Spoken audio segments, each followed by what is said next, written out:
Good morning. I'm Gary DeWaal, and this is Bridging the Week for June 17th to 21st, and today is June 24th, 2019. The Financial Action Task Force issued a new edict for member countries and regional organizations to adopt new procedures requiring certain businesses involved with crypto assets to transmit to recipient businesses certain enumerated information regarding the actual sender and intended recipient. Separately, the UK Financial Conduct Authority fined the bank 45.4 million Great British pounds for not disclosing that its suspected fraudulent conduct in a branch office had occurred. However, FCA conceded that it had no jurisdiction to regulate the fraudulent conduct itself. Facebook announced a new global currency initiative last week that it hopes will revolutionize payments internationally. This initiative will for sure have significant implications for privacy and the regulation of crypto assets globally. So I can continue to get my head around all this. Let's get started. The Financial Action Task Force issued final guidance for countries and regulated organizations to help assess and control risks associated with activities by so-called virtual asset service providers in order to minimize potential money laundering and terrorism financing activities. Principal among these requirements is that virtual activity service providers and already regulated financial institutions initiating virtual asset transfers should obtain and maintain certain information regarding each sender and intended recipient and forward that information to the recipient's institution, whether also a virtual activity service provider or an existing obliged entity. The required information covered by this so-called travel rule should include the sender's name, the sender's account number where an account is used to process the transaction, the sender's physical address, national identity number, or customer identification number that links the customer to the sending institution, or date and place of birth, the recipient's name, and the recipient's account number where an account is used to process the transaction. Under FATF's guidance, a virtual activity service provider includes any legal or natural person not otherwise covered by anti-money laundering or prohibitions against terrorism financing requirements that, as a business, for or on behalf of other persons, exchanges virtual assets for fiat currencies or other virtual assets, transfers virtual assets, safekeeps and or administers virtual assets, enabling control over such assets, or participates in and provides financial services in connection with the offer and sale of a virtual asset.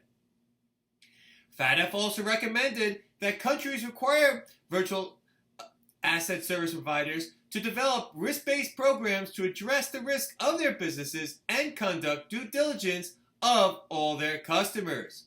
Virtual asset service providers should be required to identify and report suspicious transactions, freeze assets as required by law, and prohibit transactions with designated persons and entities according to FATF.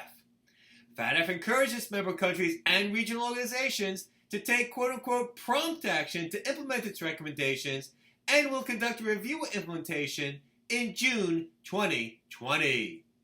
Wow, there's a lot here, and it'll be interesting to see how soon countries impose these requirements and how quickly virtual asset service providers can comply.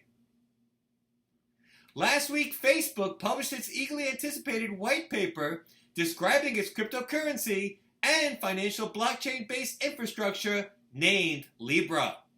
According to Facebook, the goal of Libra is to create a secure, scalable blockchain and global virtual currency to help individuals currently outside the financial system benefit from an efficient payment system and to help reduce payment transaction costs for others.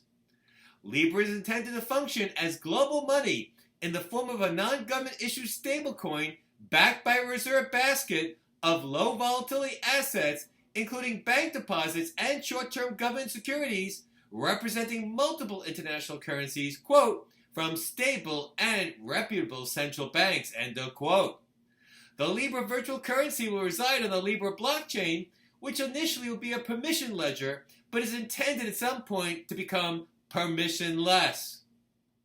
Whatever the purpose, Facebook will face multiple challenges to launch Libra globally, from government concerns about the protection of user information to issues regarding the appropriate regulation of the Libra virtual currency itself, as well as intermediaries who will help facilitate the issuance and trading of Libra digital coins.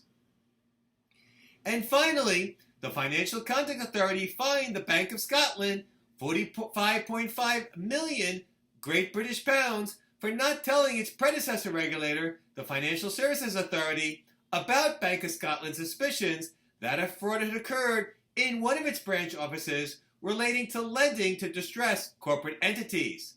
Although FCA acknowledged that at the time, FCA had no specific rules that governed Bank of Scotland's commercial lending activities, the bank had a fundamental obligation as a regulator firm that it, quote, deal with its regulators in an open and cooperative way and disclose appropriately anything relating to the firm of which those regulators would reasonably expect notice, end of quote. According to FCA, from approximately 2003 through 2007, the Bank of Scotland's branch large amounts of funds to distressed businesses based on authorizations mostly by one former bank director who in some cases approved loans beyond his authority and beyond customers' ability to pay. In return, this director received money, gifts, and other benefits from a third-party turnaround consultant named Quotations Corporate Services Limited that he often required many of the customers to utilize. This turnaround consultant often implemented, quote, inappropriate or overly optimistic turnaround plans, end of quote, for the companies that exacerbated their and the Bank of Scotland's losses, claimed FCA. The director pleaded guilty and was convicted of conspiracy to corrupt and fraudulent trading in 2016 and sentenced to over 11 years imprisonment in 2017. Bank of Scotland estimated that its total losses as a result of the fraudulent lending was 245 Great British pounds, and it had committed to pay to customers impacted by the scheme 115 million Great British pounds. FCA said that in 2007, after issues of the branch were reported in the press, Bank of Scotland advised FCA that these matters were, quote, a failure of controls, end of quote. In response, FCA asked the bank to keep it updated about these failures and advised it should any, quote-unquote, suggestion of fraud be identified. Afterwards, claimed FCA, the bank advised FCA on 3 occasions in 2007 that it found no evidence of fraud despite its identification in an internal investigation in 2007 of information suggesting otherwise. In settling with Bank of Scotland, FCA acknowledged that the bank never intended to breach its disclosure obligation. Instead, concluded the regulator, quote, there was insufficient challenge, scrutiny, or inquiry across the organization, which meant that an assessment of the information as a whole, which ought to have revealed its importance, was never performed, end of quote. Prior to January 2009, Bank of Scotland was part of the HBOS group owned by Halifax Bank of Scotland plc. HBOS was acquired by Lloyds Group in January 16, 2009. Well, that's it for this week's edition of Bridging the Week. As always, there's more information each article and more articles on the article version of Bridging the Week on the website. Check it out. And in case you don't remember, that website is www.bridgingtheweek.com. I'm Gary DeWaal, and until the next edition of Bridging the Week, ciao.